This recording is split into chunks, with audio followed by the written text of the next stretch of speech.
주변을 돌아보면 아무리 말해도 알아듣지 못하는 사람들이 있습니다.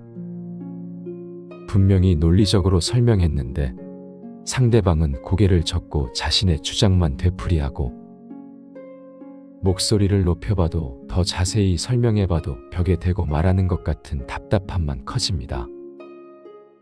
이럴 때 대부분의 사람들은 더 열심히 설득하려 합니다. 더 많은 근거를 들고 더 큰 목소리로 말하죠. 하지만 이런 노력이 오히려 관계만 망치는 경우가 많습니다. 부처님께서는 어리석은 자와 다투지 말라, 지혜로운 자는 침묵으로 답한다고 말씀하셨습니다. 공자 역시 말이 통하지 않는 자와는 말하지 않는 것이 지혜라고 했습니다. 그렇다면 이런 상황에서 현명한 사람들은 어떻게 행동할까요? 오늘은 부처님 말씀과 철학자들의 명언을 바탕으로 말 안 통하는 사람들 앞에서 지혜롭게 대처하는 방법에 대해 이야기해 보겠습니다.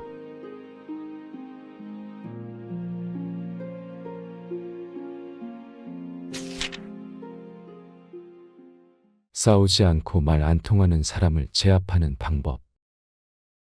세상살이를 하다 보면 누구나 한 번쯤은 도무지 말이 통하지 않는 사람을 만나게 됩니다.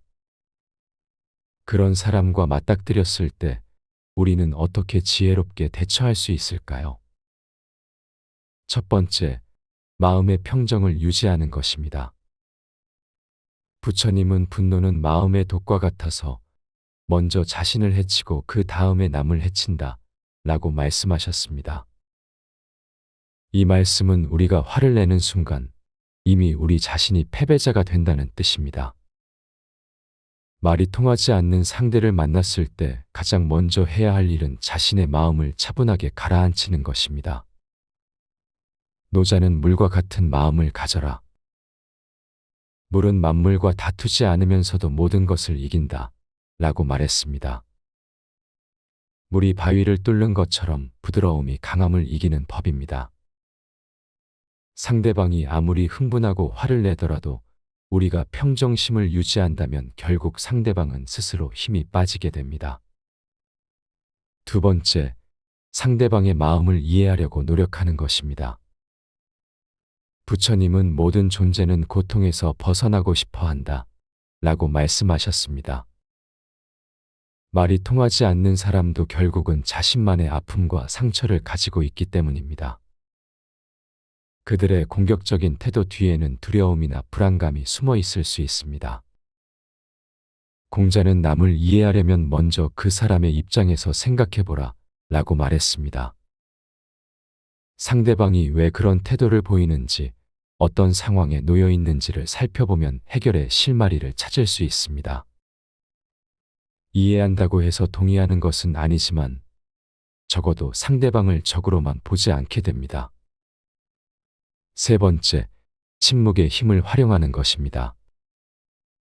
부처님은 침묵은 때로 가장 큰 설법이다 라고 말씀하셨습니다. 말이 통하지 않는 상황에서는 오히려 말을 하지 않는 것이 더 효과적일 때가 많습니다. 상대방이 일방적으로 말할 때 우리가 조용히 듣고 있으면 그들은 점점 당황하게 됩니다. 장자는 말하지 않음으로써 더 많은 것을 말할 수 있다 라고 말했습니다. 침묵 속에서 상대방은 자신의 말을 되돌아보게 되고 때로는 스스로 잘못을 깨닫기도 합니다. 침묵은 공격이 아닌 여유의 표현이며 이것이야말로 진정한 강함입니다. 네 번째, 상대방의 감정에 공감하되 휘둘리지 않는 것입니다. 부처님은 자비는 지혜와 함께 해야 한다 라고 말씀하셨습니다. 상대방의 감정을 이해하고 공감하는 것은 중요하지만 그렇다고 해서 그 감정에 완전히 휘둘려서는 안 됩니다. 적절한 거리를 유지하면서 따뜻한 마음으로 바라보는 것이 필요합니다. 철학자 에픽테토스는 다른 사람의 감정은 그들의 것이고 나의 감정은 나의 것이다 라고 말했습니다. 상대방이 화를 낸다고 해서 우리까지 화를 낼 필요는 없습니다. 오히려 그들의 감정을 인정하면서도 우리는 우리만의 평정심을 지키는 것이 지혜로운 태도입니다. 5번째, 구체적인 사실에 집중하는 것입니다.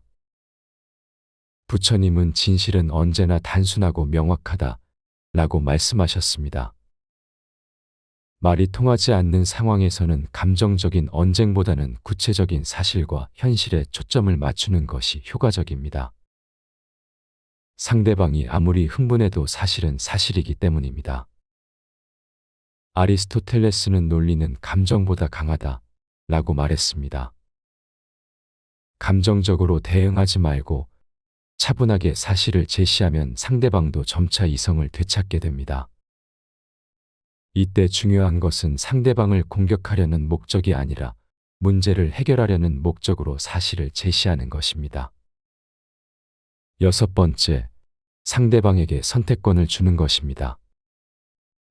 부처님은 모든 존재는 자유의지를 가지고 있다 라고 말씀하셨습니다. 아무리 말이 통하지 않는 사람이라도 강요보다는 선택의 여지를 주었을 때 더 협조적이 됩니다. 상대방이 스스로 결정할 수 있는 기회를 만들어주는 것이 중요합니다. 철학자 사르트르는 인간은 선택하는 존재다 라고 말했습니다. 상대방에게 여러 가지 옵션을 제시하고 그 중에서 스스로 선택하게 하면 그들은 자신의 결정에 더 책임감을 느끼게 됩니다. 이렇게 되면 자연스럽게 대립보다는 협력의 분위기가 만들어집니다. 7번째, 작은 것부터 합의점을 찾는 것입니다. 부처님은 천리 길도 한 걸음부터 시작된다 라고 말씀하셨습니다. 큰 문제에서 합의를 이루기 어렵다면 작은 것부터 차근차근 동의점을 만들어 나가는 것이 현명합니다. 작은 성공 경험이 쌓이면 더 큰 문제도 해결할 수 있는 기반이 됩니다. 공자는 작은 일에 성실한 자가 큰 일도 성취한다 라고 말했습니다. 상대방과 완전히 대립하지 말고 어떤 부분에서든 공통점을 찾아보려고 노력해 보세요. 심지어 날씨 얘기라도 좋습니다. 작은 대화가 큰 변화의 시작이 될 수 있습니다. 8번째, 상대방의 체면을 세워주는 것입니다. 부처님은 자존심을 상하게 하지 말라.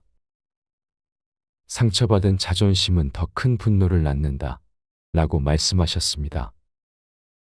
말이 통하지 않는 상황에서도 상대방의 체면과 자존심을 건드리지 않는 것이 중요합니다. 사람은 누구나 존중받고 싶어하는 기본적인 욕구가 있기 때문입니다. 철학자 데일 카네기는 사람을 움직이려면 먼저 그의 자존심을 세워주어라 라고 말했습니다. 상대방이 틀렸다고 해서 공개적으로 망신을 주거나 무시하면 그들은 더욱 완고해집니다. 오히려 그들의 좋은 점을 인정해주고 존중하는 모습을 보이면 그들도 우리에게 마음을 열게 됩니다.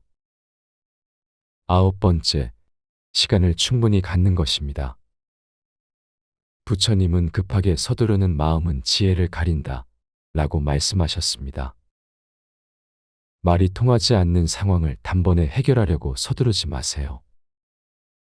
때로는 시간이 가장 좋은 해결사가 되기도 합니다. 감정이 격해진 상태에서는 어떤 말도 통하지 않을 수 있습니다. 노자는 참을성은 모든 문제의 열쇠다 라고 말했습니다.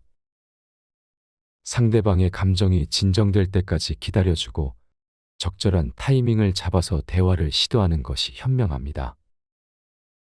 급하게 결론을 내리려 하지 말고 충분한 시간을 두고 천천히 접근해 보세요.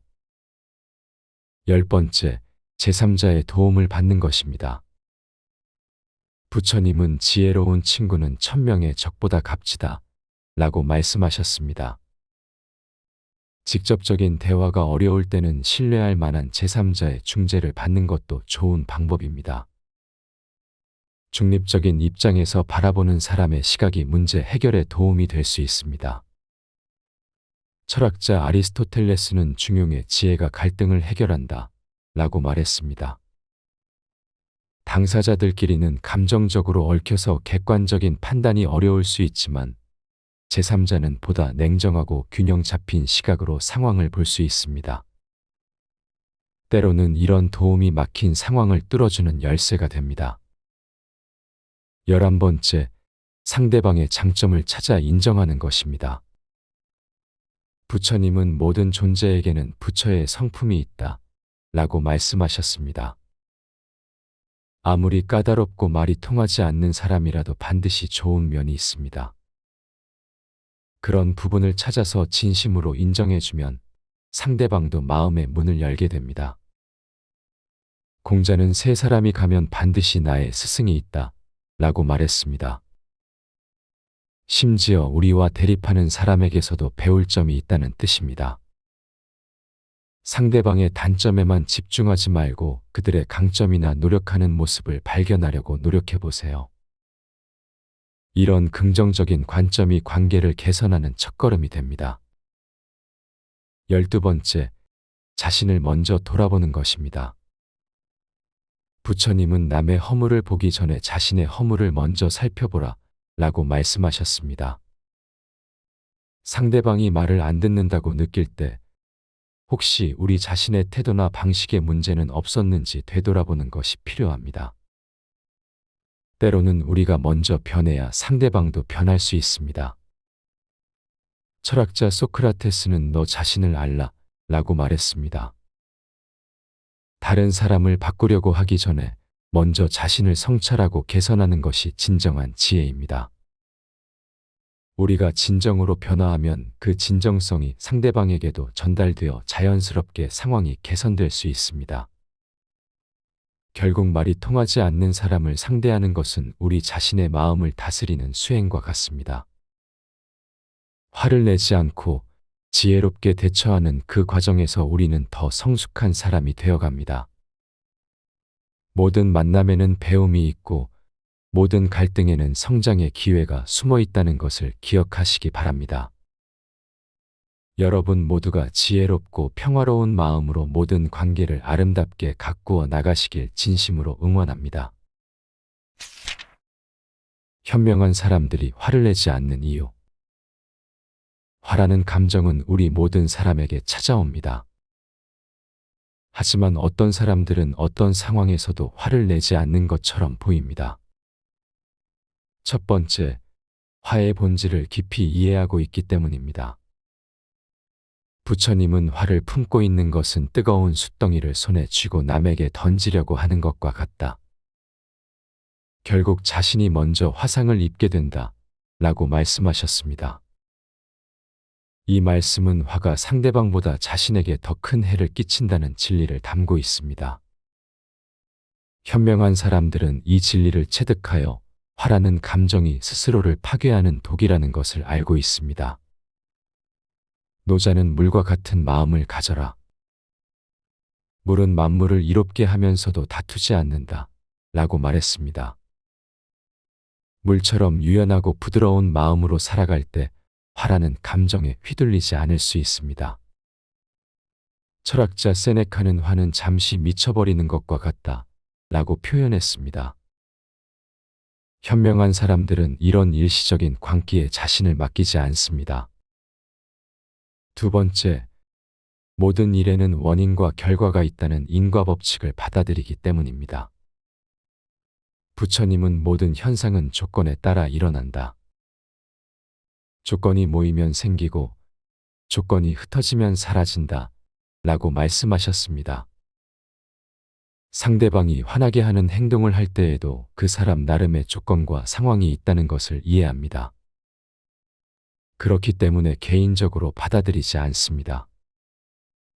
부처님은 또한 고통의 뿌리는 집착에서 나온다 라고 말씀하셨습니다. 자신의 생각이나 기대에 집착할 때 화가 생긴다는 것을 아는 현명한 사람들은 상황을 있는 그대로 받아들이려고 노력합니다. 장자는 바람이 불면 나무는 흔들리지만 부러지지 않기 위해 유연하게 몸을 맡긴다 라고 말했습니다. 현명한 사람들도 인생의 바람 앞에서 유연하게 대응합니다. 세 번째, 자신의 내면을 잘 관찰하고 다스릴 줄 알기 때문입니다.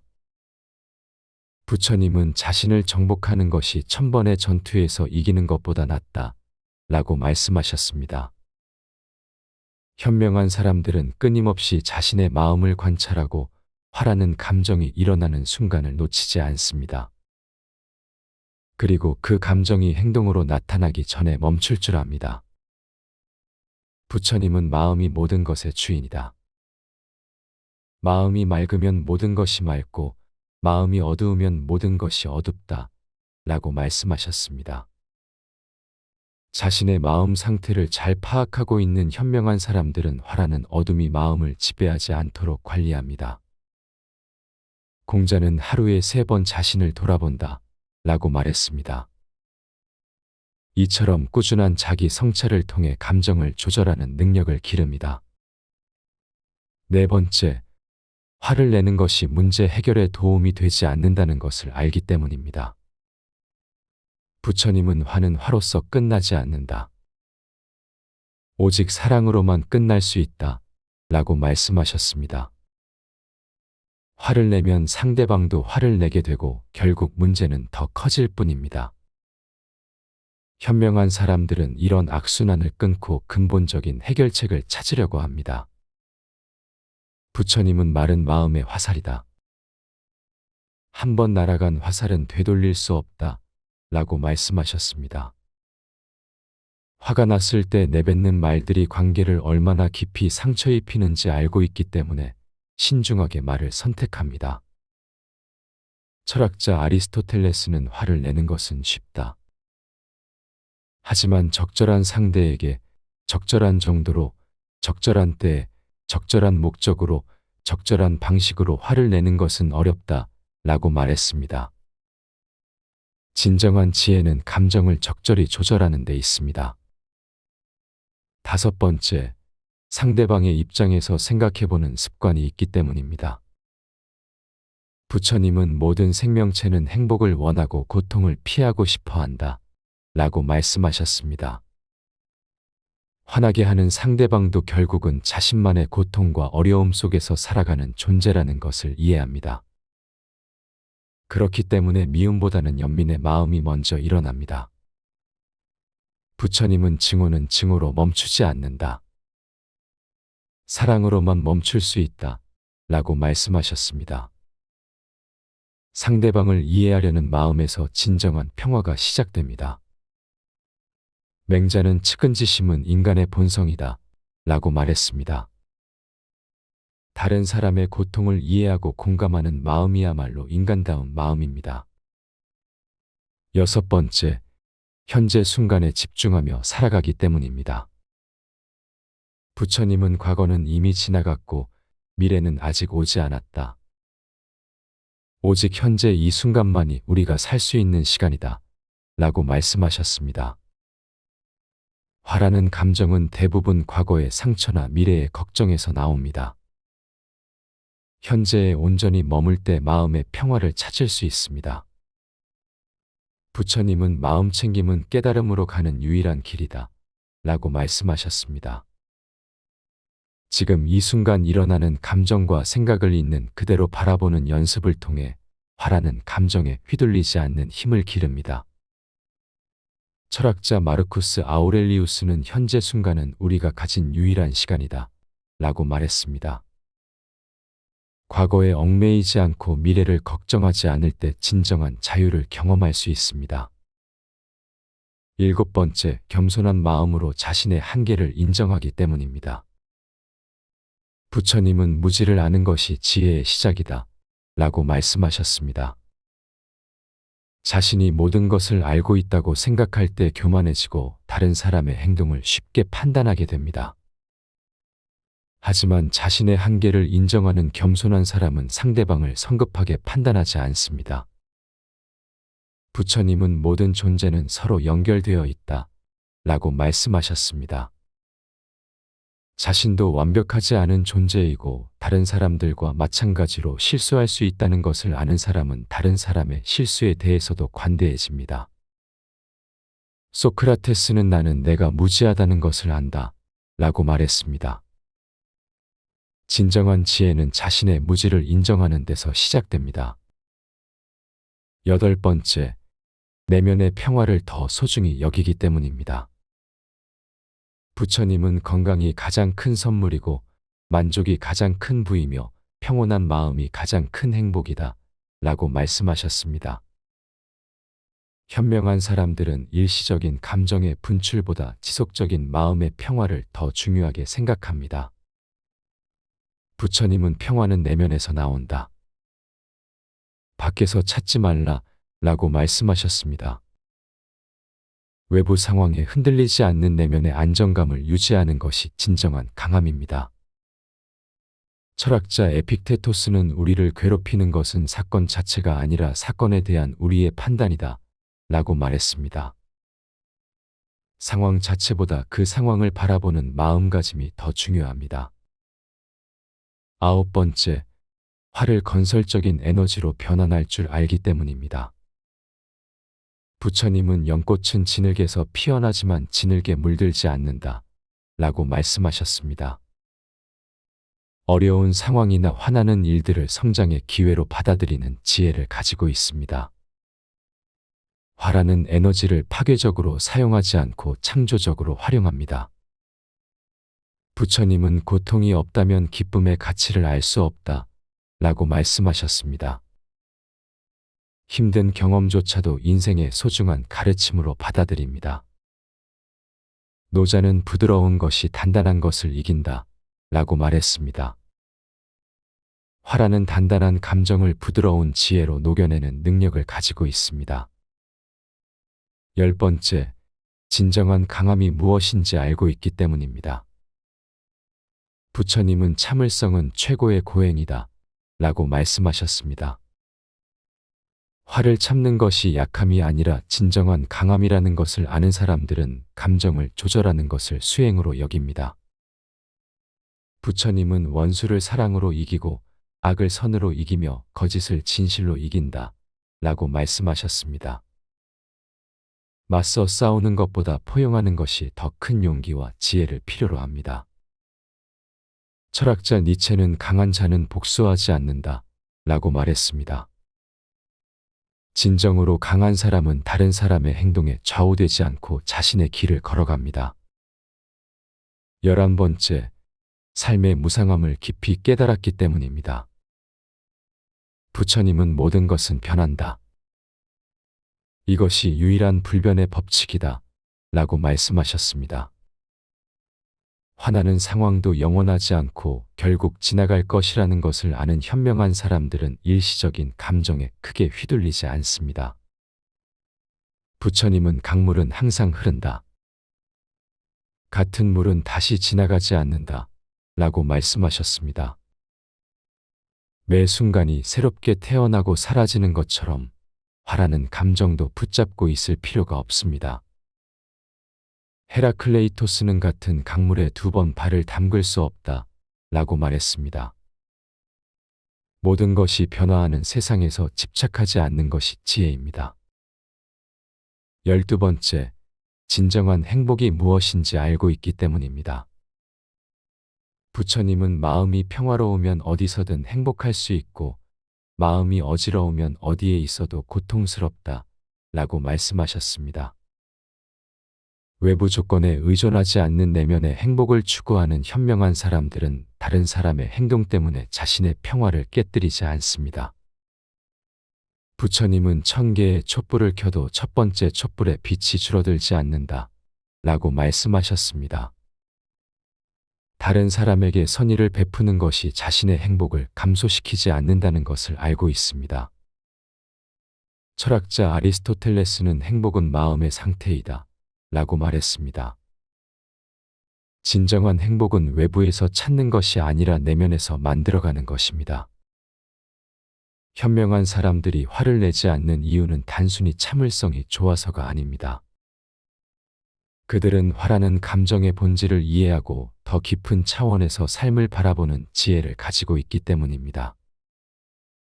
여러분들도 이런 지혜를 하나씩 실천해 나간다면 어떤 상황에서도 흔들리지 않는 내면의 평화를 얻을 수 있을 것입니다. 화라는 감정도 결국 우리를 성장시키는 소중한 스승이 될 수 있습니다. 오늘부터 화가 날 때마다 이것을 성장의 기회로 받아들이시기 바랍니다. 싸우지 않고 말 안 통하는 사람을 제압하는 방법. 세상살이를 하다 보면 누구나 한 번쯤은 도무지 말이 통하지 않는 사람을 만나게 됩니다. 그런 사람과 맞닥뜨렸을 때 우리는 어떻게 지혜롭게 대처할 수 있을까요? 첫 번째, 마음의 평정을 유지하는 것입니다. 부처님은 분노는 마음의 독과 같아서 먼저 자신을 해치고 그 다음에 남을 해친다 라고 말씀하셨습니다. 이 말씀은 우리가 화를 내는 순간 이미 우리 자신이 패배자가 된다는 뜻입니다. 말이 통하지 않는 상대를 만났을 때 가장 먼저 해야 할 일은 자신의 마음을 차분하게 가라앉히는 것입니다. 노자는 물과 같은 마음을 가져라. 물은 만물과 다투지 않으면서도 모든 것을 이긴다 라고 말했습니다. 물이 바위를 뚫는 것처럼 부드러움이 강함을 이기는 법입니다. 상대방이 아무리 흥분하고 화를 내더라도 우리가 평정심을 유지한다면 결국 상대방은 스스로 힘이 빠지게 됩니다.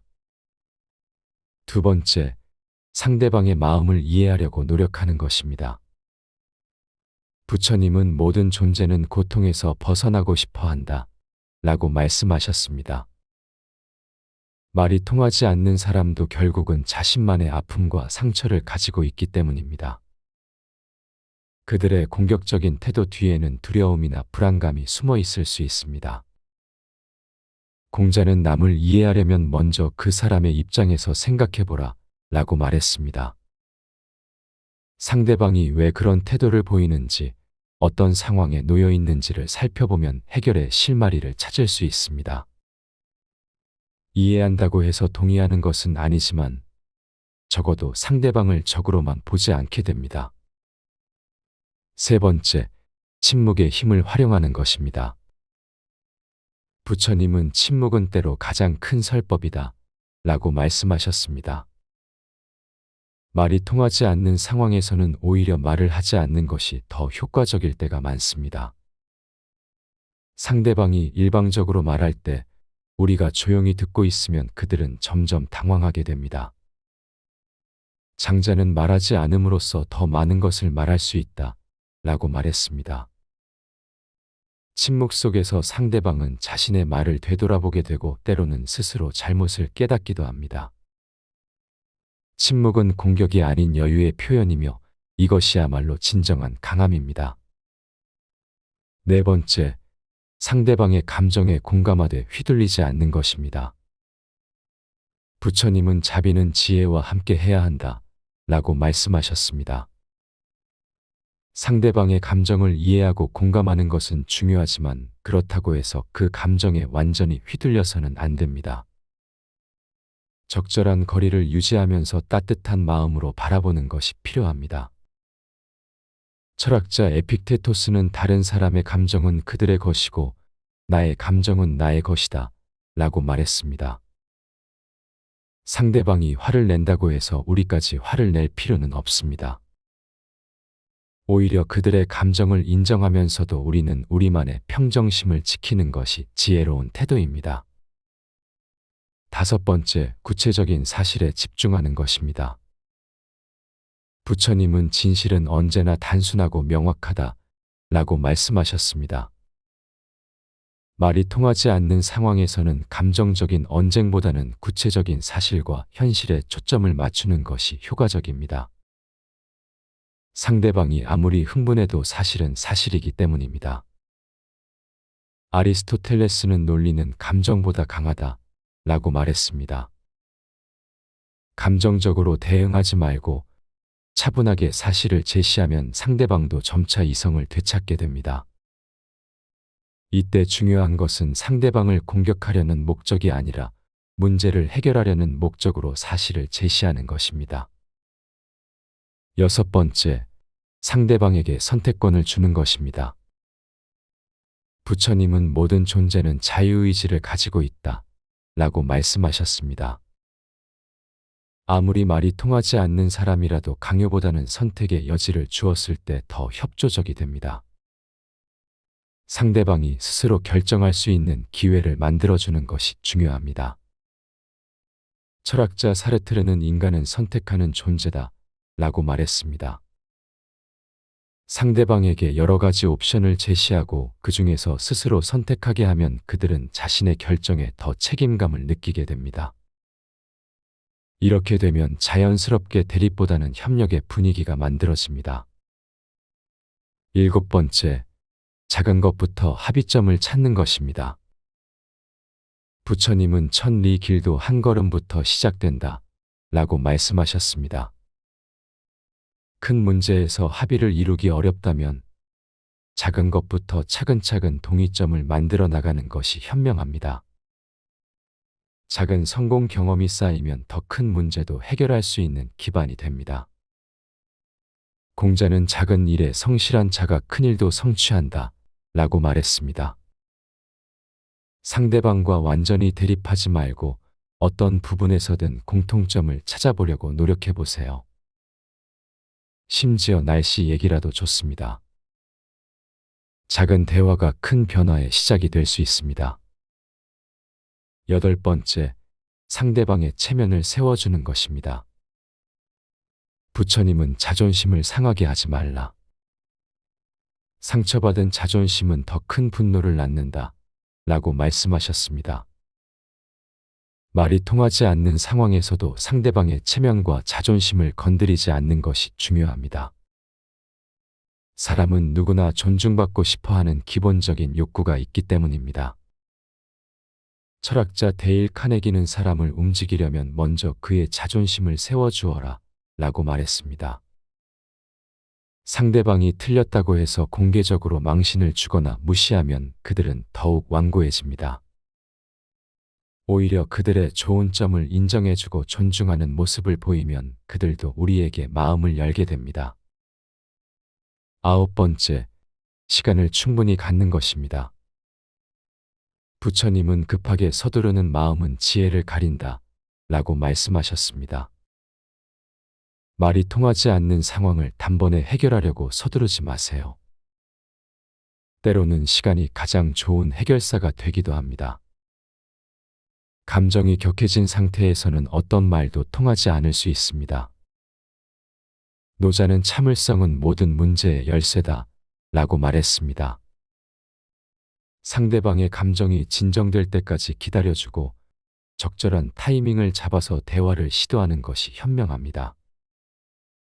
급하게 결론을 내리려 하지 말고 충분한 시간을 두고 천천히 접근해 보세요. 10번째, 제3자의 도움을 받는 것입니다. 부처님은 지혜로운 친구는 1000명의 적보다 값지다 라고 말씀하셨습니다. 직접적인 대화가 어려울 때는 신뢰할 만한 제3자의 중재를 받는 것도 좋은 방법입니다. 중립적인 입장에서 바라보는 사람의 시각이 문제 해결에 도움이 될 수 있습니다. 철학자 아리스토텔레스는 중용의 지혜가 갈등을 해결한다 라고 말했습니다. 당사자들끼리는 감정적으로 얽혀서 객관적인 판단이 어려울 수 있지만 제3자는 보다 냉정하고 균형 잡힌 시각으로 상황을 볼 수 있습니다. 때로는 이런 도움이 막힌 상황을 뚫어주는 열쇠가 됩니다. 11번째, 상대방의 장점을 찾아 인정하는 것입니다. 부처님은 모든 존재에게는 부처의 성품이 있다 라고 말씀하셨습니다. 아무리 까다롭고 말이 통하지 않는 사람이라도 반드시 좋은 면이 있습니다. 그런 부분을 찾아서 진심으로 인정해주면 상대방도 마음의 문을 열게 됩니다. 공자는 세 사람이 가면 반드시 나의 스승이 있다 라고 말했습니다. 심지어 우리와 대립하는 사람에게서도 배울 점이 있다는 뜻입니다. 상대방의 단점에만 집중하지 말고 그들의 강점이나 노력하는 모습을 발견하려고 노력해 보세요. 이런 긍정적인 관점이 관계를 개선하는 첫걸음이 됩니다. 12번째, 자신을 먼저 돌아보는 것입니다. 부처님은 남의 허물을 보기 전에 자신의 허물을 먼저 살펴보라 라고 말씀하셨습니다. 상대방이 말을 안 듣는다고 느낄 때 혹시 우리 자신의 태도나 방식의 문제는 없었는지 되돌아보는 것이 필요합니다. 때로는 우리가 먼저 변해야 상대방도 변할 수 있습니다. 철학자 소크라테스는 너 자신을 알라 라고 말했습니다. 다른 사람을 바꾸려고 하기 전에 먼저 자신을 성찰하고 개선하는 것이 진정한 지혜입니다. 우리가 진정으로 변화하면 그 진정성이 상대방에게도 전달되어 자연스럽게 상황이 개선될 수 있습니다. 결국 말이 통하지 않는 사람을 상대하는 것은 우리 자신의 마음을 다스리는 수행과 같습니다. 화를 내지 않고 지혜롭게 대처하는 그 과정에서 우리는 더 성숙한 사람이 되어갑니다. 모든 만남에는 배움이 있고 모든 갈등에는 성장의 기회가 숨어 있다는 것을 기억하시기 바랍니다. 여러분 모두가 지혜롭고 평화로운 마음으로 모든 관계를 아름답게 가꾸어 나가시길 진심으로 응원합니다. 현명한 사람들이 화를 내지 않는 이유. 화라는 감정은 우리 모든 사람에게 찾아옵니다. 하지만 어떤 사람들은 어떤 상황에서도 화를 내지 않는 것처럼 보입니다. 첫 번째, 화의 본질을 깊이 이해하고 있기 때문입니다. 부처님은 화를 품고 있는 것은 뜨거운 숯덩이를 손에 쥐고 남에게 던지려고 하는 것과 같다. 결국 자신이 먼저 화상을 입게 된다 라고 말씀하셨습니다. 이 말씀은 화가 상대방보다 자신에게 더 큰 해를 끼친다는 진리를 담고 있습니다. 현명한 사람들은 이 진리를 체득하여 화라는 감정이 스스로를 파괴하는 독이라는 것을 알고 있습니다. 노자는 물과 같은 마음을 가져라. 물은 만물을 이롭게 하면서도 다투지 않는다 라고 말했습니다. 물처럼 유연하고 부드러운 마음으로 살아갈 때 화라는 감정에 휘둘리지 않을 수 있습니다. 철학자 세네카는 화는 잠시 미쳐버리는 것과 같다 라고 표현했습니다. 현명한 사람들은 이런 일시적인 광기에 자신을 맡기지 않습니다. 두 번째, 모든 일에는 원인과 결과가 있다는 인과 법칙을 받아들이기 때문입니다. 부처님은 모든 현상은 조건에 따라 일어난다. 조건이 모이면 생기고 조건이 흩어지면 사라진다 라고 말씀하셨습니다. 상대방이 화나게 하는 행동을 할 때에도 그 사람 나름의 조건과 상황이 있다는 것을 이해합니다. 그렇기 때문에 개인적으로 받아들이지 않습니다.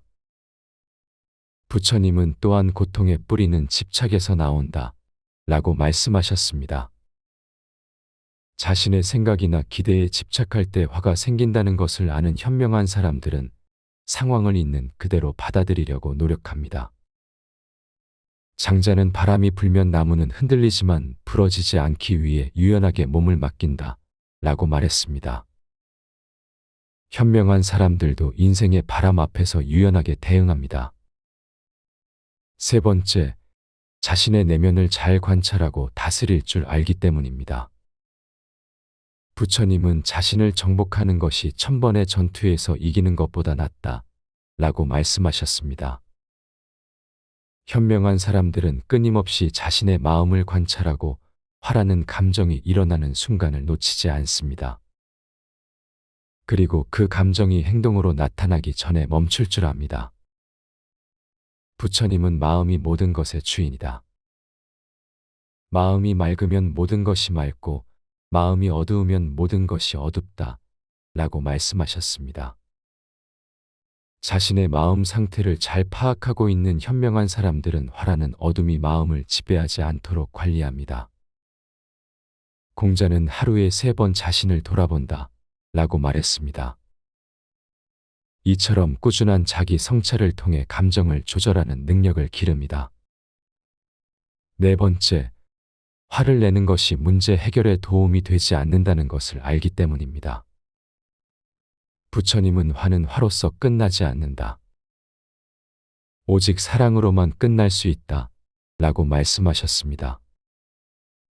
화를 내면 상대방도 화를 내게 되고 결국 문제는 더 커질 뿐입니다. 현명한 사람들은 이런 악순환을 끊고 근본적인 해결책을 찾으려고 합니다. 부처님은 마른 마음의 화살이다. 한 번 날아간 화살은 되돌릴 수 없다 라고 말씀하셨습니다. 화가 났을 때 내뱉는 말들이 관계를 얼마나 깊이 상처 입히는지 알고 있기 때문에 신중하게 말을 선택합니다. 철학자 아리스토텔레스는 화를 내는 것은 쉽다. 하지만 적절한 상대에게 적절한 정도로, 적절한 때에, 적절한 목적으로, 적절한 방식으로 화를 내는 것은 어렵다 라고 말했습니다. 진정한 지혜는 감정을 적절히 조절하는 데 있습니다. 5번째, 상대방의 입장에서 생각해보는 습관이 있기 때문입니다. 부처님은 모든 생명체는 행복을 원하고 고통을 피하고 싶어 한다 라고 말씀하셨습니다. 화나게 하는 상대방도 결국은 자신만의 고통과 어려움 속에서 살아가는 존재라는 것을 이해합니다. 그렇기 때문에 미움보다는 연민의 마음이 먼저 일어납니다. 부처님은 증오는 증오로 멈추지 않는다. 사랑으로만 멈출 수 있다 라고 말씀하셨습니다. 상대방을 이해하려는 마음에서 진정한 평화가 시작됩니다. 맹자는 측은지심은 인간의 본성이다 라고 말했습니다. 다른 사람의 고통을 이해하고 공감하는 마음이야말로 인간다운 마음입니다. 6번째, 현재 순간에 집중하며 살아가기 때문입니다. 부처님은 과거는 이미 지나갔고 미래는 아직 오지 않았다. 오직 현재 이 순간만이 우리가 살 수 있는 시간이다 라고 말씀하셨습니다. 화라는 감정은 대부분 과거의 상처나 미래의 걱정에서 나옵니다. 현재에 온전히 머물 때 마음의 평화를 찾을 수 있습니다. 부처님은 마음 챙김은 깨달음으로 가는 유일한 길이다 라고 말씀하셨습니다. 지금 이 순간 일어나는 감정과 생각을 있는 그대로 바라보는 연습을 통해 화라는 감정에 휘둘리지 않는 힘을 기릅니다. 철학자 마르쿠스 아우렐리우스는 현재 순간은 우리가 가진 유일한 시간이다 라고 말했습니다. 과거에 얽매이지 않고 미래를 걱정하지 않을 때 진정한 자유를 경험할 수 있습니다. 7번째, 겸손한 마음으로 자신의 한계를 인정하기 때문입니다. 부처님은 무지를 아는 것이 지혜의 시작이다 라고 말씀하셨습니다. 자신이 모든 것을 알고 있다고 생각할 때 교만해지고 다른 사람의 행동을 쉽게 판단하게 됩니다. 하지만 자신의 한계를 인정하는 겸손한 사람은 상대방을 성급하게 판단하지 않습니다. 부처님은 모든 존재는 서로 연결되어 있다 라고 말씀하셨습니다. 자신도 완벽하지 않은 존재이고 다른 사람들과 마찬가지로 실수할 수 있다는 것을 아는 사람은 다른 사람의 실수에 대해서도 관대해집니다.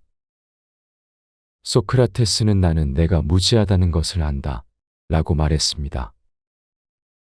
진정한 지혜는 자신의 무지를 인정하는 데서 시작됩니다. 8번째, 내면의 평화를 더 소중히 여기기 때문입니다. 부처님은 건강이 가장 큰 선물이고 만족이 가장 큰 부이며 평온한 마음이 가장 큰 행복이다 라고 말씀하셨습니다. 현명한 사람들은 일시적인 감정의 분출보다 지속적인 마음의 평화를 더 중요하게 생각합니다. 부처님은 평화는 내면에서 나온다. 밖에서 찾지 말라 라고 말씀하셨습니다. 외부 상황에 흔들리지 않는 내면의 안정감을 유지하는 것이 진정한 강함입니다. 철학자 에픽테토스는 우리를 괴롭히는 것은 사건 자체가 아니라 사건에 대한 우리의 판단이다 라고 말했습니다. 상황 자체보다 그 상황을 바라보는 마음가짐이 더 중요합니다. 9번째, 화를 건설적인 에너지로 변환할 줄 알기 때문입니다. 부처님은 연꽃은 진흙에서 피어나지만 진흙에 물들지 않는다 라고 말씀하셨습니다. 어려운 상황이나 화나는 일들을 성장의 기회로 받아들이는 지혜를 가지고 있습니다.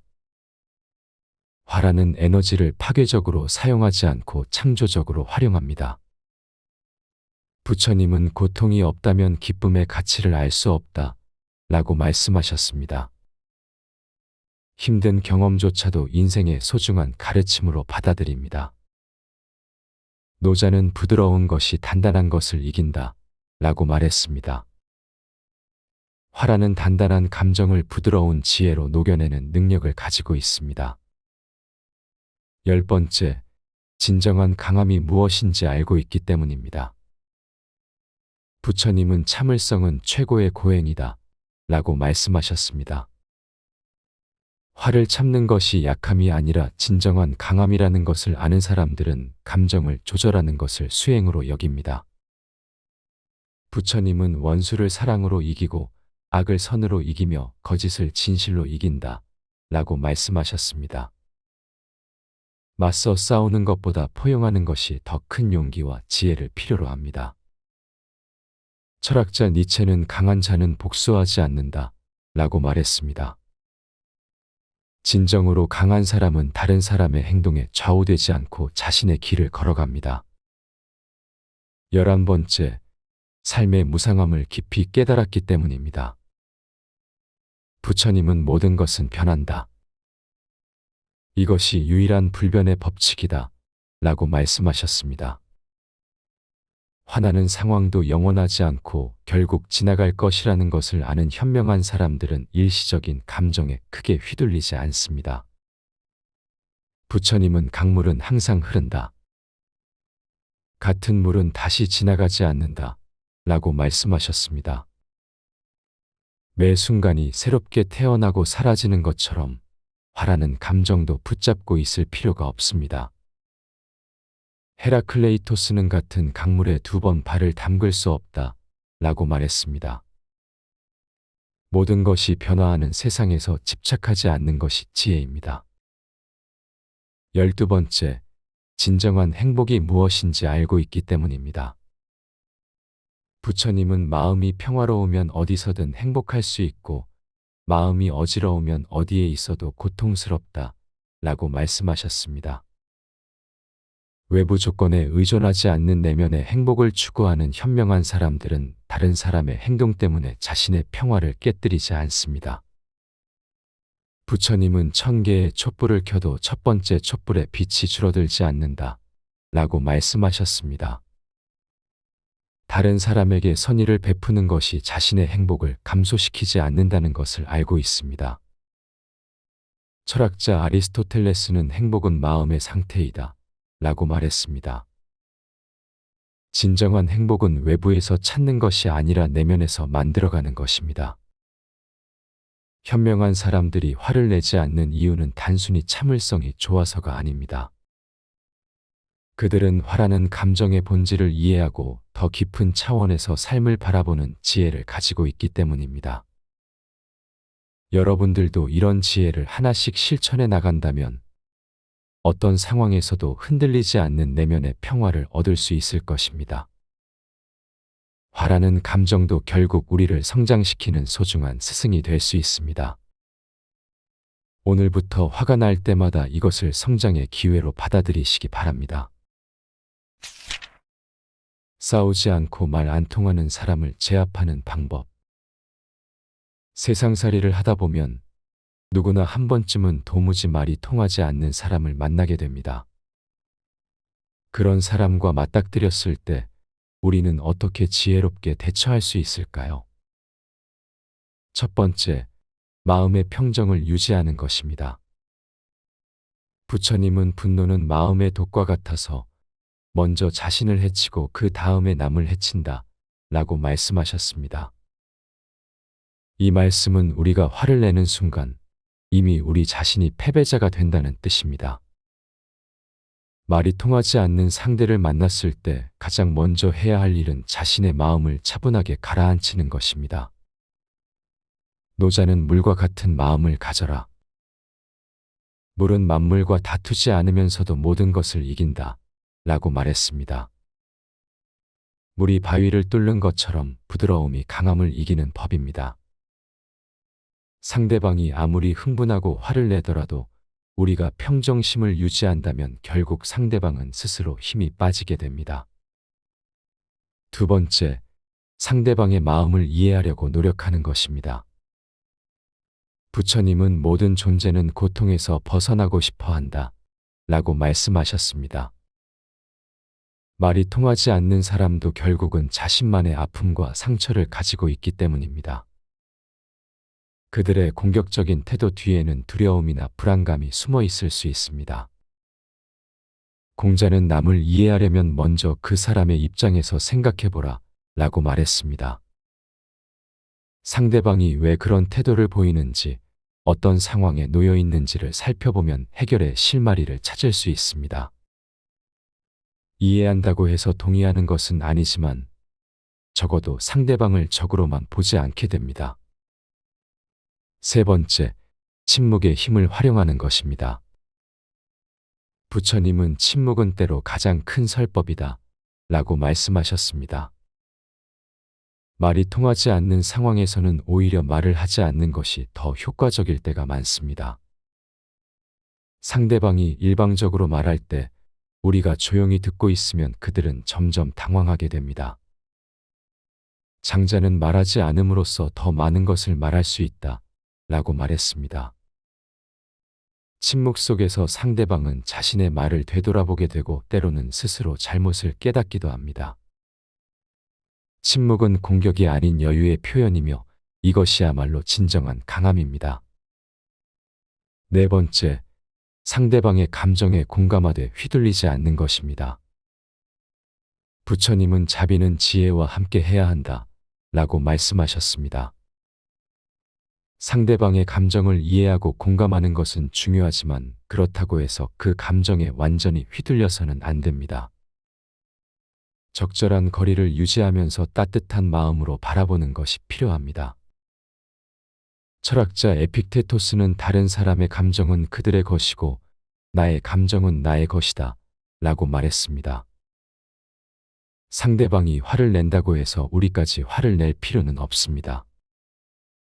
오히려 그들의 감정을 인정하면서도 우리는 우리만의 평정심을 지키는 것이 지혜로운 태도입니다. 다섯 번째, 구체적인 사실에 집중하는 것입니다. 부처님은 진실은 언제나 단순하고 명확하다 라고 말씀하셨습니다. 말이 통하지 않는 상황에서는 감정적인 언쟁보다는 구체적인 사실과 현실에 초점을 맞추는 것이 효과적입니다. 상대방이 아무리 흥분해도 사실은 사실이기 때문입니다. 아리스토텔레스는 논리는 감정보다 강하다 라고 말했습니다. 감정적으로 대응하지 말고 차분하게 사실을 제시하면 상대방도 점차 이성을 되찾게 됩니다.